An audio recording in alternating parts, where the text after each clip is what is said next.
Hello, my dear students, and welcome back to Environmental Management. Last time we have learned about what is meant by solid waste and what are the harmful effects of the solid waste. So, since there are so many harmful effects of the solid waste, that is, effect on the biodiversity, it spreads diseases, then there are different types of pollutions caused by solid waste, okay, and even it produces lot of production of gases, affects the health of human beings as well as other living organisms, and therefore it becomes necessary for all of us to manage the solid waste. So it is the need of the hour to implement solid waste management practices so as to avoid certain possible problems due to solid waste generated from urban and industrial areas, as well as to maintain a clean environment. Okay, so to reduce the strain on the environment as well as on the natural resources, solid waste management is a must. It also it is necessary to improve the health and quality of the life as well as maintain the environmental balance. And for this purpose, we should implement measures like increasing the efficiency of production processes so that minimum waste will be generated, so that and reducing the garbage production by recycling and reuse of the waste materials. Let us learn about some of the scientific and eco-friendly waste management practices. So, proper separation and categorization of the waste. Okay, what does this mean? That means whenever the waste is being thrown into the blue and the green trash bags, that is biodegradable and non-biodegradable waste, is whenever it is collected, it should be collected separately and even categorize the waste separately. So this way, possible hazards can be avoided later on. Then even composting of the wet waste, or you can say biodegradable waste can be done. What is composting? Composting is nothing but conversion of this biodegradable waste into manure, which can be used later on. Fine. And vermicomposting is also one type of composting, but here in this case earthworms are used. So this is another scientific and eco-friendly waste management. Then construction of the safe landfill sites, especially for the industrial waste management. Construction of the safe landfill sites are made. Now what does this mean? Now these lands which are selected for dumping the waste are away from the residential area, so that whenever, if suppose there is rain and all, the due to the toxic gases which may leach into the soil, okay, will not reach into the residential areas. So such places are selected for filling the waste material, especially the ones which cannot be degraded or decomposed. So this is called as landfill site. Okay, so construction of safe landfill site for especially the the industrial waste management. Then about incineration, that is all the biomedical waste is heated at a large temperature. Next one is pyrolysis. Pyrolysis also energy can be produced using the method of pyrolysis. Now here there are two words, pyrolysis. Lysis means actually breaking, and pyro means with the use of temperature or heat. So pyrolysis actually now together means that it is burning, okay, burning of the waste here. So energy is also generated by burning of the waste at high temperature. Now such energy may be examples are biogas. So bioelectricity can be generated from by the use of this method called as pyrolysis. Okay, so these are some of the eco-friendly waste management methods. Now let us learn about 7 principles of solid waste management, how we can effectively manage certain types of waste. Okay, so 7 principles are reuse, refuse, recycle, rethink, okay, reduced, research, regulation and public awareness. So let us deal with each one of them. Okay, so first one is reuse. Okay, so 7 basic principles are here. First one we'll discuss, that is reuse.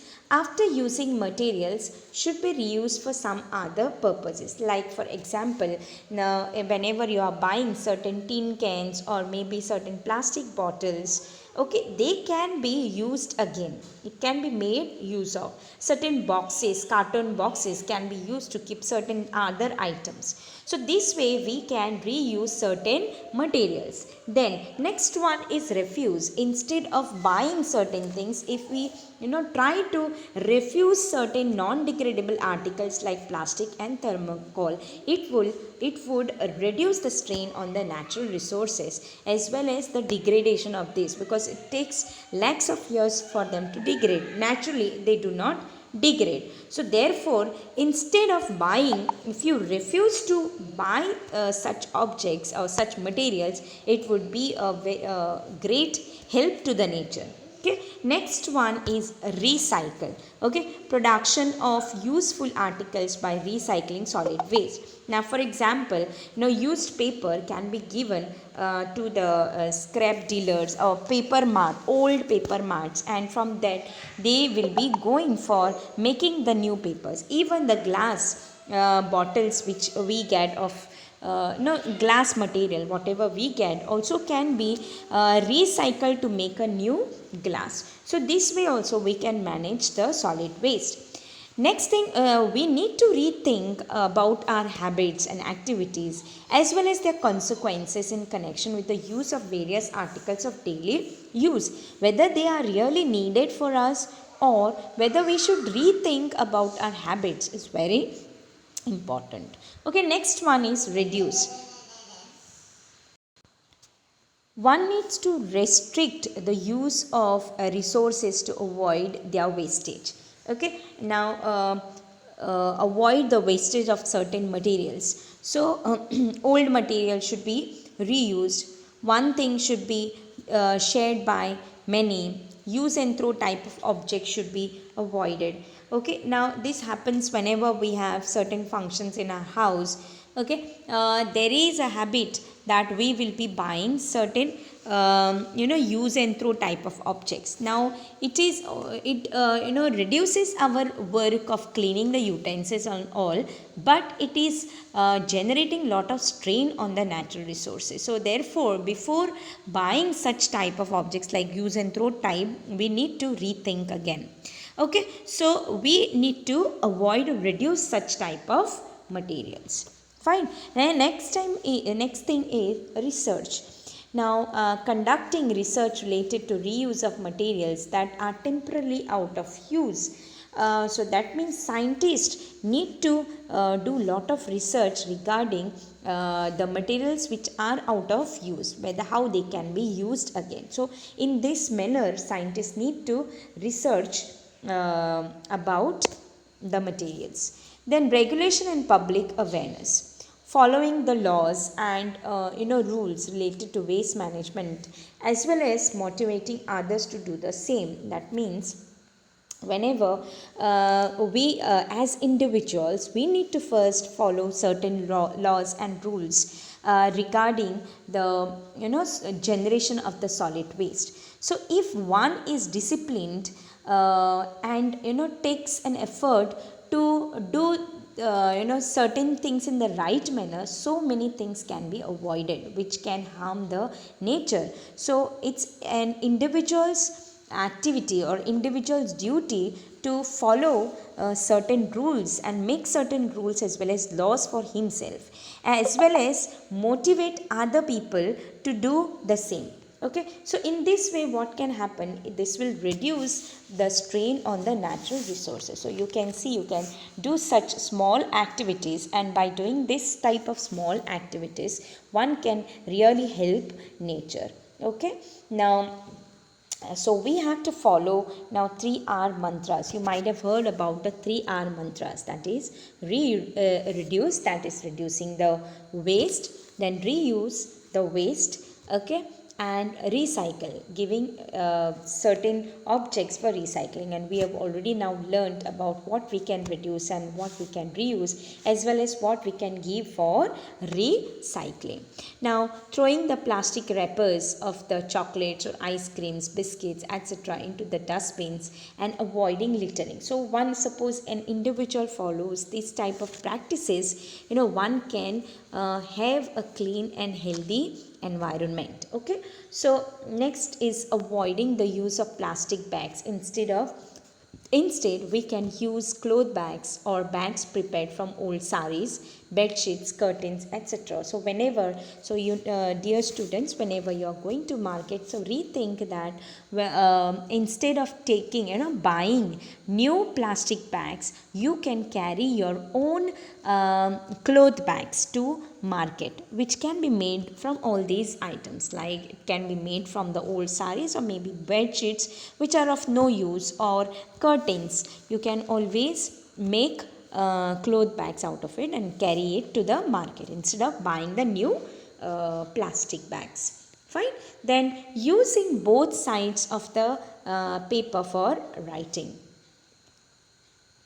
And reusing certain greeting cards and gift papers. You know how, you are very good regarding this, that you could use the greeting cards or even the wedding cards and all gift papers to make the new greeting cards. So this way you all are very good in this, right? Then avoiding the use of tissue paper and preferring to use one's own napkin. Or certain people have the habit that, just to show off, they carry the, tissue paper and all. Instead of that, if we use our own handkerchief and maintain it well, we can use it for a longer time and use it for so many times, right? So instead of using the tissue paper, one should use handkerchief. Then avoiding using rechargeable batteries instead of lead batteries. Fine. Then implementing various programs of solid waste management, educating, encouraging the families and societies in this regard. So if the society knows about how to manage the solid waste, it would be a help to the nature. Fine. So everybody should participate in such types of programs. Then avoiding the use and throw type of articles. Okay, so all these small habits can help to reduce the amount of solid waste generated and accumulated in our environment, and in turn will help to save the human world from all the harmful effects of the solid waste management. So all these are small practices which individual can follow every time, every day. So if we follow all these principles and rules for ourselves, then of course we can save our mother earth, okay, from getting destroyed. Okay, then last point is remaining, that is avoiding the use and throw type of articles. Fine. Then next, this you should know about this. Okay, America is the largest producer of electricity from solid waste. Okay, so it mostly produces, Japan has developed the projects of producing the threads, paper and other useful materials from banana peeling. Isn't it very interesting? So one should follow, one should follow these countries, because they are really trying to, find out about the various ways of managing the solid waste. A lot of energy can be generated from the solid waste. So solid waste, if it is managed properly, it can be of valuable research for the production of energy, in which we are facing a lot of energy crisis these days. So it would be of great help for the environment in generating a lot of energy. So this is regarding how we can manage the solid waste effectively. I hope so you have understood about necessity of the solid waste management, as well as what are the scientific ways of managing the solid waste, as well as the 7 principles of the solid waste management. I hope so after hearing about all these management skills, one can at your individual level you will practice all these principles. Fine, dear students, so thank you very much, and we will I will meet you in the next video regarding the disaster management. So till then, thank you. Bye.